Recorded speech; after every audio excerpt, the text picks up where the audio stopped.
আসসালামু আলাইকুম রাহমাতুল্লাহ। অনেকেই প্রশ্ন করেছেন আমার ভোর রাতে পুরুষাঙ্গ দাঁড়ায়, আবার অনেকে যে বলেছেন যে আমার তো দাঁড়ায় না।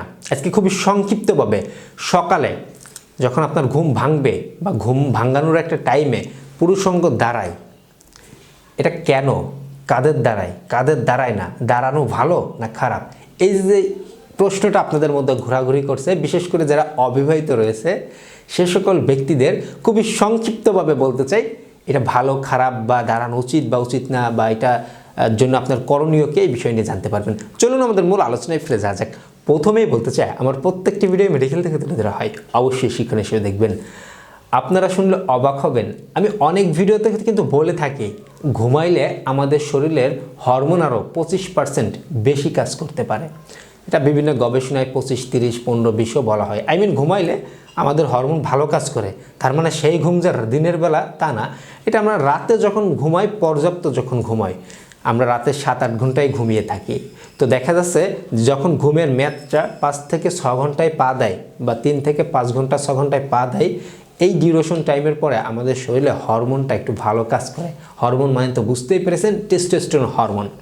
তো আমরা যারা পুরুষ মানুষ তখন আমাদের শরীরে একটা কাম ইচ্ছার চাহিদা বেড়ে যায়, তখন কিন্তু আমাদের পেনিস দাঁড়ানো সম্ভব। এখন আসুন, আমরা অনেকে অতিরিক্ত পরিমাণে হস্তমৈথুন করি, মাস্টারবেশন করি। আবার আমরা অনেকেই শরীরে বিভিন্ন ভিটামিন পুষ্টির ঘাটতি থাকে, আবার অনেকে হরমোনেরও ইমব্যালেন্স থাকে বা কমতি থাকে। আবার দেখা যাচ্ছে যে অনেকে বিভিন্ন চিন্তা ভাবনা করে রাত্রের দিকে মাস্টারবেশন করে ফেলছেন, তাদের তো শরীরে পূর্ণতা পেতেই সময় লাগবে, তাদের তো আর দাঁড়াবে না। তো সকালবেলা ভোর রাতে বা ঘুম ভাঙলে পেনিস যে দাঁড়িয়েছে, ওই সময় আপনি দাঁড় করাননি কিন্তু দাঁড়িয়েছে, এটা এক রকমের ভালো। তবে ওই দাঁড়ানোর পরে আবার আপনারা হস্তমৈথুন করে ফেলছেন ওই ঘুমানো অবস্থায়, এরকম আর রোগীদের সাথে কথা বলি যে ভাই দাঁড়াতো আমি হস্তমৈথুন করে ফেলতাম, তাদের জন্য আবার দুঃখের ব্যাপার, তাদের আবার কিন্তু কিছুদিন পরে আবার বন্ধ হয়ে যাবে। এখন আসুন, যাদের দাঁড়ায় না, দাঁড়ানোদের নিয়ে টেনশন নাই, যাদের দাঁড়ায় না তাদের নিয়ে মেজর টেনশন ব্যাপারটা এমনও নয়, তবে কিছু টেনশন আছে। দেখতে হবে যে আপনার ঘুমটা ঠিক হয়েছে কিনা, দেখতে হবে আপনার পর্যাপ্ত পরিমাণে ভিটামিন পুষ্টি সমৃদ্ধ খাবার খাচ্ছেন কিনা, দেখতে হবে আপনার হরমোনের ব্যালেন্স ঠিক আছে কিনা, দেখতে হবে অতিরিক্ত পরিমাণে হস্তমৈথুন করেছেন কিনা। এই বিষয়গুলো কিন্তু একটু দেখতে হবে। আবার অনেকে নাও দাঁড়াতে পারে, এমনি আপনি সহবাসে যাচ্ছেন বা আপনি এমনি হস্তমৈথুন করার সময় পেনিস দাঁড়াচ্ছে, বা আপনি আর এমনি আপনি কাম ইচ্ছা চাহিদা সবই আছে, অন্য দিক দিয়ে ঠিক আছে, কিন্তু ভোর রাতে পেনিস দাঁড়াচ্ছে না বা ঘুম থেকে উঠে দাঁড়াচ্ছে না, সেই ক্ষেত্রে টেনশন নেই। কিন্তু আপনি যদি দেখেন ভোর রাতেও দাঁড়ায় না, আরও আপনার মধ্যে বিভিন্ন ঘাটতি রয়েছে, ভুল রয়েছে, বদভ্যাস রয়েছে, তখন কিন্তু আপনার জন্য টেনশন। তবে স্বাভাবিকভাবে আপনি এমনি সুস্থ নিজেকে ফিল করছেন কিন্তু সকাল রাতে দাঁড়াচ্ছে না বা ঘুম ভাঙলে দাঁড়াচ্ছে না, তাহলে আপনার জন্য টেনশন নেই। ব্যাপারটা মনে হয় বুঝাতে পারছি, আপনার জন্য টেনশন নেই।